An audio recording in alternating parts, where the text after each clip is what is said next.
Hai, Assalamualaikum kepada semua murid tahun 6 Ibnu Sina.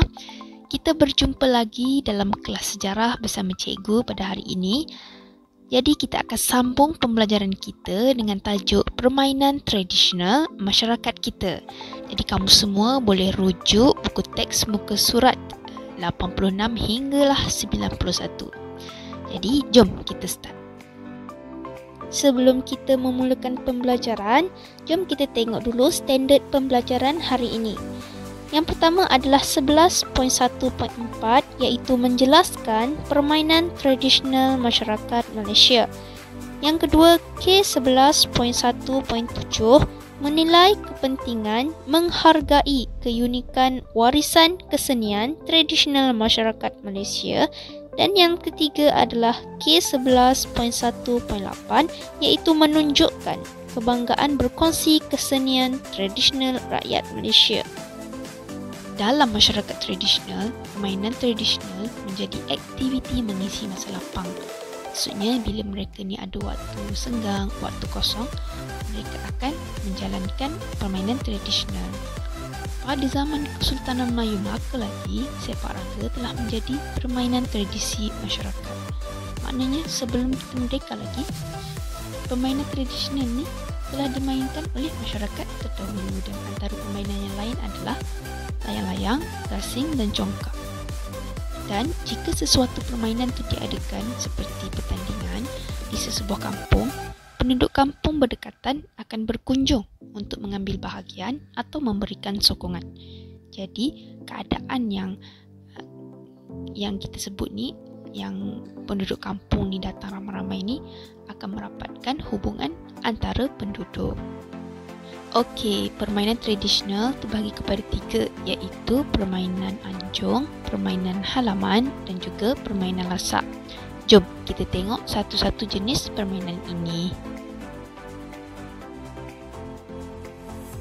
Yang pertama adalah permainan anjung. Permainan anjung ni dimainkan di anjung rumah atau di dalam rumah. Anjung rumah ni macam beranda rumah yang ada kat luar tu. Dan juga pergerakan untuk permainan anjung adalah terbatas. Terbatas ni maksudnya tidak memerlukan pergerakan yang banyak.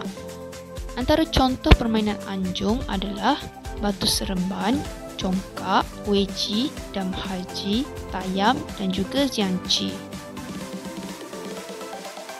Okey, yang kedua adalah permainan halaman. Sesuai dengan namanya halaman, ia memerlukan kawasan yang luas dan biasanya dimainkan di halaman rumah atau di sekitar rumah.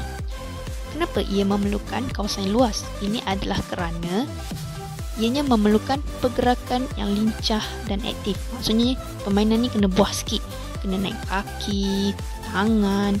Contoh permainan halaman adalah tating lawi, ketingting, gasing, sepak raga, kabadi, tibau dan sepak manggis.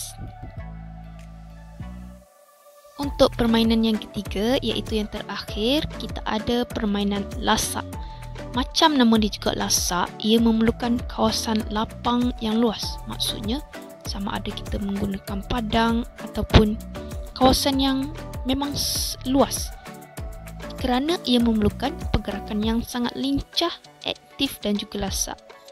Contoh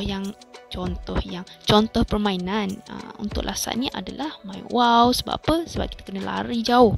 Mandi sungai kita nak lompat, kita nak lari-lari dan juga menarik upih. Jom kita tengok satu persatu permainan anjung. Okey, untuk permainan anjung yang pertama, kita ada batu seremban yang juga dikenali sebagai nama selambut ataupun kita panggil batu lambuk. Permainan ini sering dimainkan secara berpasangan, iaitu berdua ataupun berkumpulan, beramai-ramai. Tapi biasanya kita main ramai-ramai lah. Alat permainan ini terdiri daripada batu, macam nama dia, batu seremban, ataupun objek kecil yang lain berbentuk bulat. Sebagai contohnya, ada juga yang menggunakan kain yang dijahit dan diisi dengan biji kacang. Dan permainan ini dapat mengeratkan persahabatan. Mestilah sebab awak semua main dengan kawan-kawan ataupun ahli keluarga. Untuk permainan yang kedua, kita ada congkak yang biasa kita mainkan di kampung dengan nenek ataupun tok kita. Dan ianya telah wujud sejak zaman Kesultanan Melayu Melaka lagi, iaitu sejak tahun 1511 lagi. Dan permainan ini dimainkan secara berpasangan, iaitu berdua, macam contoh gambar yang cikgu tunjuk tu. Kak Ros main dengan upah dia. Dan dahulu lubang congkak dibuat di atas tanah, bukannya guna bekas yang kita main sekarang tu kan. Dan biji congkak pula ialah biji getah atau batu-batu kecil. Kini, congkak diperbuat daripada kayu atau plastik dengan biji congkaknya daripada kulit. Dan permainan ini membentuk interaksi yang baik sebab berdua, dia hanya bercakap berdua. Dan interaksi yang berlaku adalah baik dan dua hala. Permainan yang ketiga adalah weiqi. Disebut sebagai weiqi ya, bukan weiki. Ini adalah dalam bahasa Cina. Dan permainan berpapan ini dimainkan oleh dua orang. Macam gambar cikgu tunjuk tu, dia menggunakan papan yang ada petak segi empat sama. Permainan ini hanya menggunakan biji-biji berwarna hitam dan putih sebagai penanda. Kalau siapa yang biasa tengok drama Cina ataupun cerita Cina, kita akan nampak ada permainan ni dalam cerita tersebut. Kebiasaannya lah. Dan objektif permainan ini adalah untuk menguasai kawasan papan yang lebih besar daripada lawan. Contohnya kita dapat warna hitam. Jadi kita nak menguasai papan tu dengan penuh biji-biji berwarna hitam. Dan permainan ini kaya dengan strategi apabila pemain berganti-ganti meletakkan biji hitam dan putih di atas persilangan grid garis. Dia bukan letak dalam petak tu, dia letak di atas titik pertindihan tu. Yang keempat, kita ada dam haji yang biasa dimainkan oleh warga emas ataupun orang tua-tua di kedai ataupun ketika melepak petang-petang. Dan permainan ini dimainkan oleh dua orang. Dan dam haji memerlukan buah dam dan papan permainan yang berbentuk segi empat sama, macam gambar yang cikgu letak tu.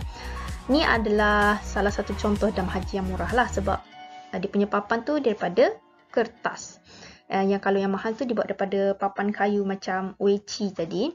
Dan setiap buah dam boleh bergerak secara sengit ke petak warna yang sama ada ke kiri ataupun ke kanan.